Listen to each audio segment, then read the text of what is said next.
Good morning everyone, welcome back to my channel. Sunday में आपका स्वागत है। टाइम हो रहा है 8:15। और आज 4 दिन के बाद ना नीचे वो भी ज़बरदस्ती हस्बैंड लेके गए। मेरी हिम्मत नहीं हो रही थी जाने की। बस 2 चक्कर लगाए, नियर अबाउट 2000 स्टेप्स कुछ किए, फिर मैं वापस आ गई। क्योंकि इस बार ना मेरा जो कोल्ड है ना वो बड़ा लंबा खिंच रहा है। जनरली मेरे को ऐसे खिंचता नहीं है, और ऐसा नहीं है कि बहुत ज़्यादा एकदम जैसे कोल्ड हो जाता है वैसा भी नहीं है, बट प्रॉब्लम उससे ज़्यादा हो रही है। जैसे आँख के पास का ये एरिया है, सर के पास का ये जो एरिया है ना, इसमें पेन। परसों भी मैंने पेन किलर लिया है सर दर्द के लिए, और कल तो खैर पैरासीटामोल ले लिया था मैंने, तो उससे पूरी बॉडी पेन में आराम आ गया था। कल हमने एकदम बिंज वॉचिंग कहते हैं ना, बस बैठ गए जम के, क्योंकि मेरी भी तबीयत ठीक नहीं थी। कहीं डी मार्ट जाना था हमें, बट बनी नहीं। पूरी लिस्ट तैयार है फ्रिज के ऊपर मेरी हिम्मत ही नहीं हुई कि मैं जाऊं, तो वो कैंसिल हो गया। बाहर कहीं जा नहीं सकते थे तो, और घर में भी कुछ भी काम करने की मेरी हिम्मत नहीं हो रही थी। इवन खाना भी कल ना दोपहर का हस्बैंड ने बनाया और रात का दोनों हमने मिल के बनाया, तो इसीलिए बस बैठ गए टीवी के आगे। अब जब कुछ नहीं कर सकते तो टीवी देखना है, तो हमने काफ़ी कुछ देखा है कल। छोरी मूवी मेरा देखने का मन था, हालांकि उसकी रिव्यूज़ वगैरह उतने अच्छे नहीं थे। छोरी 1 हमें काफ़ी अच्छी लगी थी, छोरी 2 उतनी बढ़िया नहीं है, बट हाँ 1 टाइम वॉच है, आप देख सकते हो। थोड़ी मुझे लगता है कि एक बहुत बढ़िया, जो कहते हैं ना एकदम मज़ा आ जाए, वैसी हॉरर मूवी ना बॉलीवुड में बनी नहीं रही है। जैसे स्त्री वगैरह बनी है या भूल भुलैया बनी है, वो थोड़ी वैसी हैं, जो कहते हैं ना प्योर हॉरर जो मूवीज़ हैं, जो पहले काफ़ी सारी बनती थी, अभी तो बनी नहीं रही है। तो मेरा तो मन इसीलिए था, मेरा हॉरर देखने का मन था, तो मैंने कहा चलो देख डालते हैं। इनका मन नहीं हो रहा था, क्योंकि रिव्यूज़ के हिसाब से मूवीज़ देखते हैं कि जिसको अच्छे रिव्यूज़ मिले वही देखें, क्यों टाइम वेस्ट करें। बट मेरी वजह से इन्होंने देखा, तो देख सकते हैं, ऐसा नहीं है बहुत अच्छी भी नहीं है, बट ठीक ठाक है। और क्या देखा हमने, और एक साउथ इंडियन मूवी है वो देखी हमने, कोर्ट, जो भी नेटफ्लिक्स पे आई थिंक नंबर 1 चल रही है। कोर्ट स्टेट वर्सेस अ नोबडी, वो भी बहुत अच्छी लगी। और हाँ, एक मैं आपको सीरीज़ का ना नाम बताना चाहूँगी। मुझे लगता है बहुत सारे लोगों ने देखा होगा, लेकिन हमने नहीं देखा था ना, हमें पता था। 2021 का सीरीज़ है, और उसको रेटिंग IMDb रेटिंग उसको मिला हुआ है 8 पॉइंट समथिंग, और हमें बहुत अच्छी लगी। और सीरीज़ का नाम है टब्बर। मुझे अगर कुछ उसका पोस्टर वगैरह मिला तो मैं डाल दूँगी। मुझे बहुत अच्छी लगी, हस्बैंड को भी बहुत अच्छी लगी, और बहुत मतलब बहुत अच्छे से डायरेक्ट करके बनाई हुई है। जनरली हम जानते रहते हैं मूवीज़ के बारे में, हमें पता ही नहीं था 2021 की रिलीज़ है, और अभी तक हमने इतनी अच्छी IMDb वाली मूवी हमने छोड़ी हुई थी। तो ये हमने अभी कंप्लीट की, हमें बहुत पसंद आई। तो किस किस ने देखी है बताना, और नहीं देखी है तो आप देख सकते हो। बहुत सारी बातें मैंने कर ली। और देखिए कल के बर्तन पड़े हुए हैं, कल के बर्तन भी अभी मैंने नहीं रखे, तो इनको जगह पे रखूँगी। और ना मैं अपने लिए सबसे पहले चाय चढ़ाऊँगी। जब तक इधर चाय बनती रहेगी, मैं बर्तन भी इतनी देर में सारे लगा दूँगी। कल मैंने ना बहुत कम काम किया है, इसकी वजह से ना मेरा काम बहुत आज इकट्ठा हो गया। आज काफ़ी काम करना पड़ेगा। और आज ना वंदना के घर में ना कीर्तन है, और सुंदरकांड रखा है उसने, तो वहाँ भी जाना है। तो आप एक दिन भी छुट्टी कर लो ना, तो अगले दिन तो इतना स्ट्रेस हो जाता है। आज बहुत सारा काम है, और आज मेरे शूट का भी काफ़ी सारा काम है, जो मुझे आज निपटाना है कुछ कुछ। वही कहते हैं ना, एक दिन की रेस्ट ना गृहिणी को बहुत महंगी पड़ती है।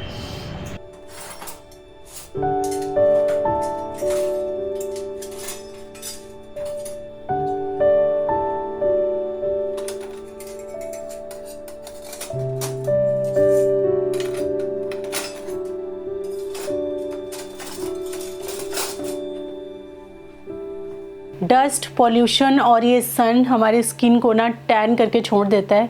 इवन हमारी स्किन का सारा नेचुरल ग्लो भी ख़त्म हो जाता है। तो अगर आप भी इस चीज़ से परेशान हैं और अपनी स्किन को टैन फ्री बनाना चाहते हैं, लेकिन साथ ही चाहते हैं एक नेचुरल सोल्यूशन जो कि पूरी तरीके से इफ़ेक्टिव हो, तो ममाअर्थ आपके लिए लेकर आया है ये फेस पैक, जो कि है ममाअर्थ उपटन D10 फेस पैक, जो कि आपकी स्किन की सारी टैनिंग को रिमूव कर देगा, वो भी बिल्कुल नेचुरली। और इसके साथ साथ ही आपकी स्किन का ना नेचुरल ग्लो भी रिस्टोर करेगा। ये बहुत ही नेचुरल और इफेक्टिव तरीके से रिमूव करता है टैन को और रिवाइव करता है आपकी स्किन को, नेचुरल ग्लो देता है उसमें। इसके अंदर है goodness of turmeric and saffron, जो कि ट्रस्टेड है बाय जनरेशंस, जिसे हम हमेशा यूज करते आए हैं एशियन टाइम से अपनी स्किन केयर में। जैसा मैंने बताया, इसमें टर्मरिक है जो कि रिवाइव करता है नेचुरल ग्लो को आपकी स्किन के, और सैफरन प्रमोट करता है क्लियर स्किन को। बाकी इसके अंदर किसी भी तरीके का हार्मफुल केमिकल नहीं होता है, जैसे कि ममाअर्थ के और प्रोडक्ट्स भी हैं, उनके सारे ही प्रोडक्ट पूरे नेचुरल इंग्रेडिएंट पे बेस्ड होते हैं और किसी भी तरीके के हार्मफुल केमिकल्स इनमें यूज़ नहीं किए जाते हैं इनको बनाने के लिए। कैसे हम पहले उपटन बनाया करते थे और उसको बना करके लगाते थे, लेकिन वो प्रोसेस बहुत ज़्यादा मैसी हो जाता था। तो अगर आपको भी उपटन लगाना पसंद है लेकिन उसके बनाने के प्रोसेस से बचना है, तो आप ये उपटन फेस पैक ज़रूर ट्राई कर सकते हो। यहाँ पे मैं आपको डेमो शो कर रही हूँ। क्लियरली मेरी स्किन पे काफ़ी सारा टैन, डलनेस दिख रहा है और आपको जो ग्लो है ना वो बिल्कुल गायब दिख रहा है मेरे फेस से, आप देख सकते हैं। लेकिन इसके एक यूज़ के बाद ही मेरी स्किन काफ़ी ज़्यादा ग्लोई और हेल्दी दिख रही थी। आपको क्या करना है, बस इस उपटन फेस मास्क की एक अच्छी लेयर अपने फेस एंड नेक पे अप्लाई करना है और इसको 15 मिनट के लिए छोड़ देना है। 15 मिनट बाद आप देखोगे ये अच्छे से ड्राई हो जाती है और बस इसको अच्छे से आप वाइप कर लो कपड़े से और अच्छे से अपने फेस को वॉश कर लो और बस आप देखोगे कि फेस पे आपके पहले ही यूज़ के बाद वो ग्लो आ जाएगा, टैन कहीं गायब सा हो जाएगा। तो इसके रेगुलर यूज़ से सोचिए आपकी स्किन पे कितना फ़र्क पड़ेगा। नॉर्मल टू ऑयली स्किन के सभी लोग इसको यूज़ कर सकते हैं और इस फेस पैक लगाने के बाद जो ग्लो आया है उसको अगर आप रखना चाहते हैं बरकरार, तो इसके बाद यूज़ कीजिए ममाअर्थ की उपटन D10 सनस्क्रीन, जो SPF 50 PA++++ के साथ में आती है। और इस कॉम्बो को यूज़ करके आपका टैन तो गायब होगा ही, बाकी आपको एक नेचुरल ग्लोई स्किन भी मिलेगी। तो अगर आप भी tan free naturally glowing skin चाहते हैं तो आप एक बार इस फेस मास्क को ज़रूर यूज़ करें। इसका लिंक मैं आपको डिस्क्रिप्शन में दे दूँगी। अगर आप इसे ऑनलाइन बाय करना चाहते हैं तो ये अमेज़ॉन पे, नायका पे, पर्पल पे, फ्लिपकार्ट पे, ममाअर्थ की अपनी ऑफिशियल वेबसाइट और इनकी ऑफिशियल ऐप पे अवेलेबल है। इसके अलावा ये ऑफलाइन भी अवेलेबल है, तो अपनी नियर बाय स्टोर से आप इसको परचेज़ कर सकते हो। आप मुझे बताइएगा कि आपने कभी ममाअर्थ का प्रोडक्ट अपने नियर बाय स्टोर पे स्पॉट किया हो तो। इसके अलावा अगर आप 20% का डिस्काउंट पाना चाहते हैं, जो कि यहाँ स्क्रीन पे मेंशन किया हुआ है, ये कूपन कोड मैं आपको डिस्क्रिप्शन में भी प्रोवाइड कर दूंगी। तो अगर आप ये 20% डिस्काउंट पाना चाहते हैं ना, तो आप शॉपिंग कर सकते हैं इन प्रोडक्ट्स की ममाअर्थ की अपनी ऑफिशियल वेबसाइट और उनकी ऐप से। यहीं पे ये जो डिस्काउंट कूपन है ना, ये एप्लीकेबल होगा। साथ ही ममाअर्थ आपकी सुनता भी है। मैंने कई बार बताया है कि अगर आप कोई प्रोडक्ट उनका यूज़ करके अपना फीडबैक शेयर करते हैं ममाअर्थ के साथ में, तो वो इसको बड़ा सीरियसली लेते हैं और इस फीडबैक को ध्यान में रखते हुए ना वो अपने प्रोडक्ट्स में चेंजेस भी करते हैं। जैसे रिसेंटली उन्होंने अपना ऑनियन शैम्पू इम्प्रूव किया है बेस्ड ऑन योर इनपुट्स, तो इसी तरीके से वो आपकी सलाह को भी ध्यान से सुनते हैं और हमेशा कोशिश करते रहते हैं अपने प्रोडक्ट को अपग्रेड करने की थ्रू रिसर्च एंड इनोवेशन। तो अपने फीडबैक शेयर करना बिल्कुल मत भूलिएगा। बाकी सारी डिटेल मैंने डिस्क्रिप्शन में दे दी है, वहाँ से जाकर आप इसको बाय कर सकते हैं। सिद्धार्थ ना पिछले 2 दिनों से ना पनीर टिक्का बोल रहा है, उसका खाने का मन था। तो हर चीज़ घर में अवेलेबल थी। जिंजर गार्लिक पेस्ट भी बना रखा था, कर्ड भी था जिसको मैंने छन्नी में डाल के रख दिया था और इतने से कर्ड से देखिए कितना पानी निकला है। तो मैंने आज सोचा चलो वही बना देते हैं सुबह सुबह। तो बहुत ज़्यादा काम नहीं होता, मैंने वेजीज़ वगैरह का कुछ भी काम नहीं रखा, सिर्फ मैंने यहाँ पे थोड़ा सा बेसन रोस्ट कर लिया था, हंग कर लिया है। जिंजर गार्लिक पेस्ट देखा आपने डाला ही है मैंने उसमें, थोड़ा सा सफ़ेद नमक, थोड़ा सा काला नमक मैंने लिया है। साथ ही इसमें भुना जीरा मैंने ऐड कर लिया है। कश्मीरी लाल मिर्च का पाउडर भी मैं इसमें ऐड करूँगी। आप थोड़ा सा तीखा वाला जो लाल मिर्च पाउडर है वो भी इसके साथ ऐड कर सकते हैं। तो 2 चुटकी डाला होगा मैंने, ज़्यादा नहीं डाला है। और 1-2 चुटकी मैंने इसमें हल्दी डाली है, फिर मैंने अजवाइन डाला है। फिर आप इसके अंदर थोड़ा गरम मसाला भी ऐड कर दीजिए। हम यहाँ पे ले लेंगे कसूरी मेथी, ये भी हम इसके अंदर ऐड कर देंगे।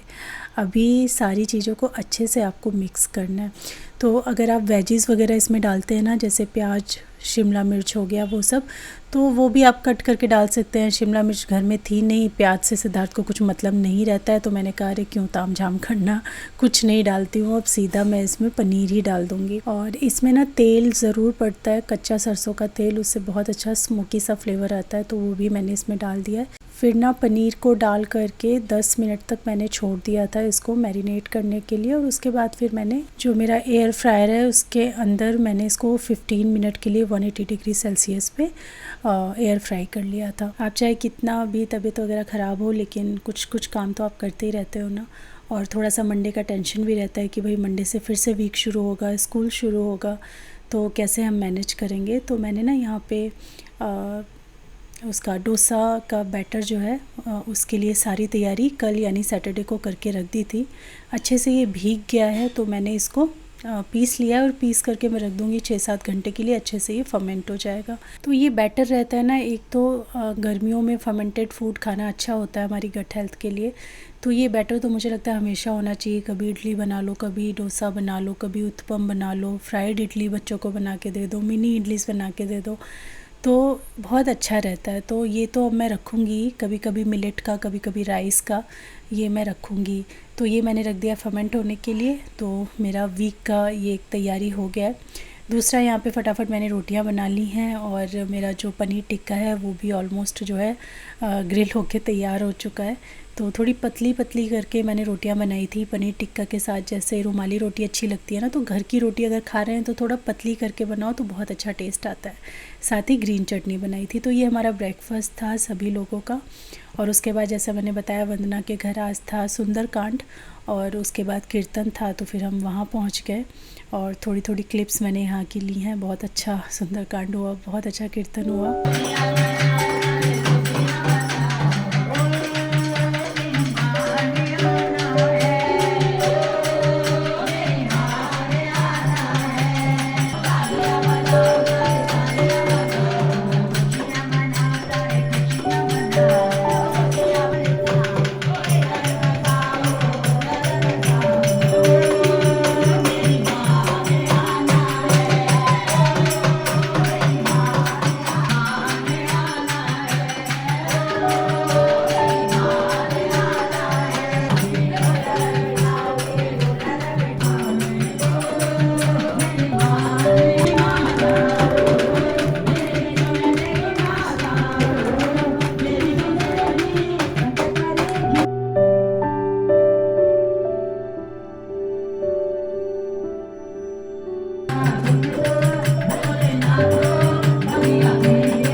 कीर्तन वगैरह अटेंड करने के बाद ना हम लोग घर वापस आ गए थे। दोपहर में था कीर्तन, 4-4:45 तक शायद चला था। उसके बाद फिर डिनर था शाम को, तो फिर हम वापस बाद में गए थे 8 बजे के आसपास। और ये हो गया अगला दिन, मंडे हो गया है। लेकिन आज सिद्धार्थ का ऑफ था, हस्बैंड का तो ऑफिस था, इनकी छुट्टी नहीं थी। पता नहीं क्यों होनी चाहिए थी, इतनी छुट्टी थी, पूरी गवर्नमेंट छुट्टी थी, लेकिन प्राइवेट वालों की छुट्टी नहीं थी, तो इनको तो जाना था। तो इन्हीं के लिए मैं यहाँ पे खाना बना रही हूँ और सिंपल सा कुछ बनाने को इन्होंने बोला कि कुछ ऐसे ज़्यादा खाने का मन नहीं हो रहा है। तो मैंने कहा चलो हमारे पास बैटर रखा हुआ है, तो क्यों ना मैं आपको आज फ्राइड इडली दूँ टिफ़िन में। क्योंकि हमेशा ना मैं सिद्धार्थ को ही देती हूँ फ्राइड इडली, और जो जब सुबह बनती है ना तो उसमें से हस्बैंड थोड़ा जैसे चाय के साथ उन्होंने थोड़ा खा लिया, थोड़ा मैंने खा लिया, ऐसे खा लेते हैं। बट टिफ़िन में मैंने कभी नहीं दिया था, तो सोचा चलो आज इनको फ्राइड इडली टिफ़िन में दी जाए। तो बस मैंने यहाँ पे बना दी है।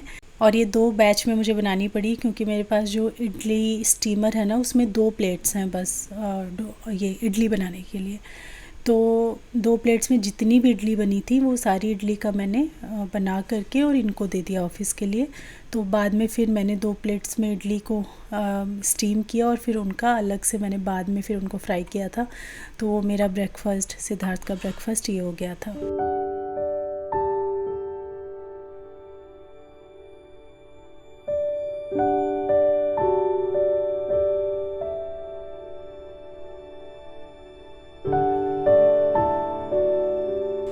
सेकंड बैच लगा हुआ है हमारा स्टीम होने के लिए। हस्बैंड के लिए ये हो गया है बिल्कुल रेडी।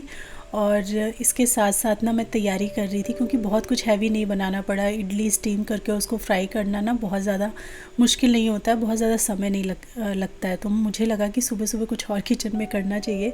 तो मैंने देखिए यहाँ पे तैयारी करके रखी है मफ़िन्स की। तो जो आटा बनाना वाली मफ़िन्स मैंने बनाई थी चॉकलेट वाली, वही सेम बना रही हूँ क्योंकि पहली बार सिद्ध को वो इतनी पसंद आई कि उसने अच्छे से खाई है। तो मैं सेम वैसे ही यहाँ पे बना के तैयार कर रही हूँ। मेरी मील प्रेप वाली वीडियो में उसकी रेसिपी है, तो आप देख सकते हो। तो वेट मिश्रण और ड्राई इंग्रेडिएंट ये सारे मैंने बना के रखे हैं। जैसे ही ऑफिस के लिए जाएंगे मैं इन दोनों को मिक्स करके और फिर बेक होने के लिए लगा दूँगी। Good morning. तो सुबह मैंने बनाया था इडली, जैसा मैंने दिखाया। ये सेकंड टाइम वाली फ्राइड इडली है क्योंकि फिर जल्दी हो रही थी ना सुबह सुबह। और यहाँ पे दाल ना थोड़ी बॉईल रखी हुई है, तो इससे मैं अपने लिए सांभर बना रही हूँ। ये जो मैंने आपको सुबह दिखाया था मफ़िन्स, ये वाली फ़र्स्ट टाइम सिद्धार्थ को ना इतनी ज़्यादा पसंद आई है, चॉकलेट वाली है। इसमें हालांकि चॉकलेट नहीं डाल पाई हूँ मैं, प्लेन ही बनाई है, बट कोको पाउडर से बहुत अच्छा टेस्ट आता है। ये सैटरडे संडे तो बिल्कुल ऐसा ही गया। तबीयत किसी की सही नहीं थी।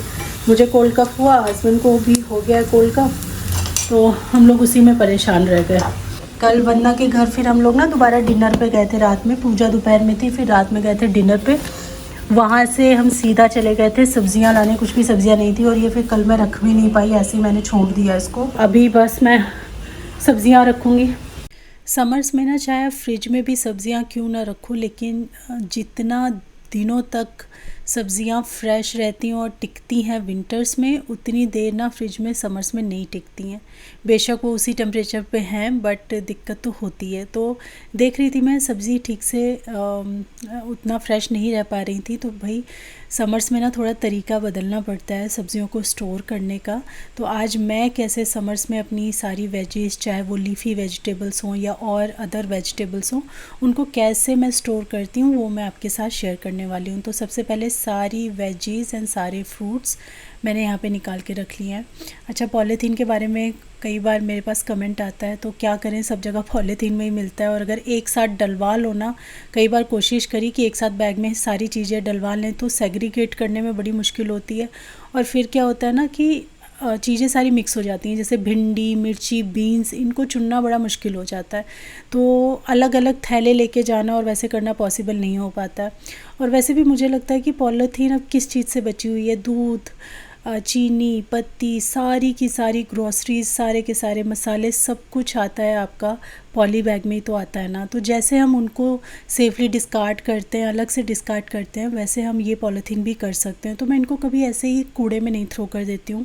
हमेशा मैं इनको रीयूज़ करने की सोचती हूँ कि भाई इसको किसी तरह रीयूज़ कर लिया जाए। और कई बार मैंने ना जैसे खूब सारी पॉलीथीन जब मेरे पास इकट्ठी हो गई, तो मैंने सब्ज़ी वालों को वापस कर दी कि भैया इसको आप रीयूज़ कर लो, आप जैसे पन्नी में देते हो सब्ज़ियाँ, तो इसको आप यूज़ कर लो। तो मैंने वैसे भी दी हैं, या फिर हर सोसाइटी में आजकल रिसाइकल का होता ही है बीन, तो उसके अंदर भी आप डाल सकते हो। तो इस तरीके से आप इनको अगर सेफली डिस्कार्ड करें, जैसे कि हम और चीज़ों को करते हैं, क्योंकि मुझे लगता है हर चीज़ ही अब ऐसे पॉलीथीन में आती है। चाहे कोई भी मसाला ले लो, चाहे कोई भी दालें ले लो, कुछ भी ले लो आप।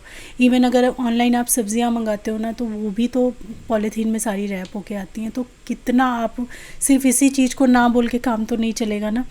तो बस यही है। तो इसको अगर आप सेफली डिस्कार्ड करें या रिसाइकल में दे दें तो कोई दिक्कत नहीं है, बट ऐसे एकदम गीले कचड़े के साथ इसको नहीं फेंकना चाहिए, तो वो मैं नहीं फेंकती हूँ। तो यहाँ पे जितने भी फ्रूट्स लाई थी मैं, खरबूजा लाई हूँ, तरबूज भी लाई हूँ, वो तो फ्रिज में मैंने रख दिया है। और यहाँ पे सेब हो गए, केले हो गए, इनको मैं ऐसे ही ओपनली ही रखती हूँ, खाने में ज़्यादा आते हैं ये। तो यहाँ पे मैंने इनको रख दिया है। सबसे पहले फ्रूट्स ही मैंने साइड किए हैं।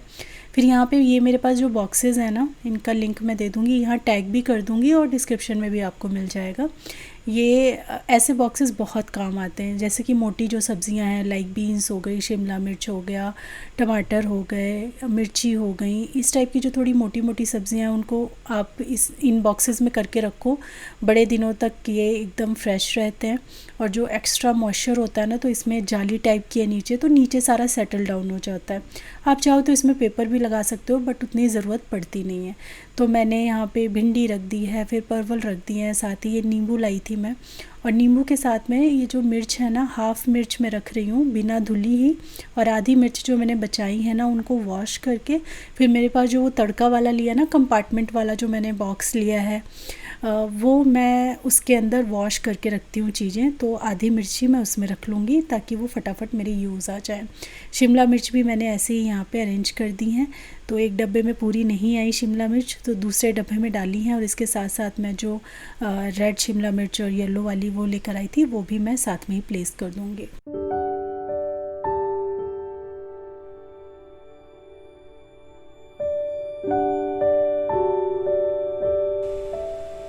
कॉटन के जो ये वाले बैग्स हैं ना, ये फ्रिज में रखने के लिए आते हैं। ये भी मैंने अमेज़ॉन से बाय किए थे। इनका लिंक और यहाँ पे इसका टैग भी मैं कर दूँगी प्रोडक्ट का, वो मिल जाएगा आपको। इनके अंदर आप अगर लीफ़ी वेजिटेबल अच्छे से रखते हो ना तो बहुत टाइम तक बहुत बढ़िया तरीके से चलती है, क्योंकि पॉलीथीन में अगर आप रख दो ना तो इनमें से बहुत ज़्यादा फिर मॉइस्चर निकलता है, वो ठीक नहीं रहता है। तो यहाँ पे मैंने ली है धनिया सबसे पहले, और थोड़ा ज़्यादा इनको प्रोटेक्ट करने के लिए, जैसे मैंने बताया कि समर्स हैं, थोड़ी एक्स्ट्रा प्रोटेक्शन मांगती हैं आपकी सब्ज़ियाँ फ्रिज के अंदर भी, तो मैंने इनको पेपर में रैप कर दिया है। आप ना जो किचन टॉवल्स आती हैं उनमें भी कर सकते हैं इनको। और उसके बाद मैंने इन कपड़े के थैलों के अंदर इनको भरा है। तो इससे दो चीज़ें होती हैं, एक तो ये थोड़ा ज़्यादा और फ्रेश रहती हैं, और दूसरा ये होता है कई बार इन पत्तेदार सब्जियों में कुछ ऐसा होता है कि जिससे ना ये बैग्स में कलर आ जाता है, तो वो भी नहीं फिर लगता है। सेफ़ रहते हैं आपके बैग्स भी थोड़ा। तो पुदीने के दो मैं गड्डी लाई थी, तो एक गड्डी को मैंने निकाल के रख दिया, इसको साफ़ कर लेंगे। और एक ये मैंने थोड़ा ज़्यादा टाइम के लिए, आगे 5-6 दिन बाद मैं इसको यूज़ करूँगी, तो ये मैंने भर के रख दिया इसके अंदर। इसके अलावा यहाँ पे मैं मेथी लाई हूँ। तो मेथी अगर छोटी छोटी हो तो ठीक है, लेकिन अगर जो लंबी लंबी सी मेथी होती है ना, तो आगे के डंठल काट के निकाल दो तो ज़्यादा बेहतर रहता है। एक्स्ट्रा स्पेस भी ये नहीं लेते हैं, फिर ये डंठल तो किसी काम के हैं नहीं, जब आप इसे साफ़ करोगे तो ये हटाने ही पड़ेंगे। तो अगर आपके पास टाइम है तो आप ये सारी लीफी वेजिटेबल अगर सुधार करके, मतलब चुन करके इनको स्टोर करते हैं, तब तो बहुत ही बढ़िया बात है। बट मेरे पास इतना टाइम नहीं होता है कि मैं ना एक ही बार में सारी वेजिटेबल्स को साफ़ वाफ़ करूँ, तो इसलिए मैं इनको ऐसे ही स्टोर करती हूँ।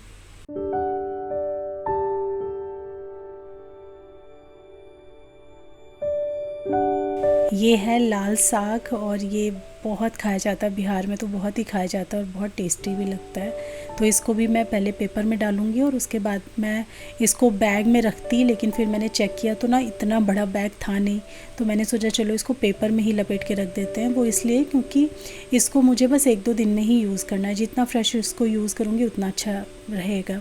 और ये ना चावल के साथ खाने में बहुत टेस्टी लगता है, मतलब दाल की भी ज़रूरत नहीं है, सिर्फ आप ये वाला लाल साग और बॉइल्ड राइस एंजॉय कर सकते हो। उसके बाद देखिए यहाँ पे मैं लाई हूँ गोभी। तो गोभी में जितना ये एक्स्ट्रा डंठल हैं, जितने ये हरे वाले डंडे लगे हुए हैं, सारे मैं हटा दूँगी ताकि स्पेस भी कम ले, और फिर इससे गंदगी भी थोड़ी सी ज़्यादा फ्रिज में हो जाती है। तो ये जो मोटी मोटी सब्जियाँ हैं, जैसे ये हो गया, या फिर लौकी आप देख रहे हो, इनको मैं एज़ इट इज़ रख दूँगी, या फिर आप क्या कर सकते हैं, क्लिंग फिल्म से इसको रैप करके भी रख सकते हैं, बट मैं इसको ऐसे ही रखने वाली हूँ। साथ ही और भी चीज़ें हैं, जैसे अदरक हो गई या टमाटर हो गए, तो उनको स्टोर करने के लिए इस टाइप के मेरे पास ये फिर फ्रिज के ऑर्गेनाइज़र हैं, इनका भी लिंक मैं दे दूँगी डिस्क्रिप्शन में। तो इनके अंदर आप अदरक रख सकते हो, मिर्च भी रख सकते हो, नींबू भी रख सकते हो। तो मेरे पास यहाँ टमाटर हैं काफ़ी सारे, 3 डब्बे तो टमाटर से ही भर जाने हैं, तो इनके अंदर मैं टमाटर और अदरक ये स्टोर कर रही हूँ।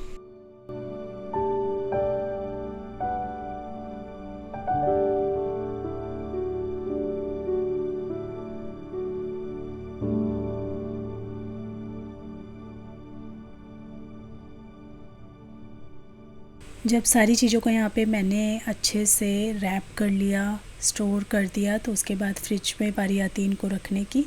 तो फ्रिज में जो मेरी वेजिटेबल बास्केट है ना, उसके अंदर मैं ये कपड़ा बिछा के रखती हूँ ताकि ज़्यादा वो गंदा ना हो। इसको मैंने अच्छे से झाड़ दिया है, थोड़ी बहुत जो चीज़ें इधर उधर उसमें गिरी थी उसको भी मैंने पोंछ दिया है।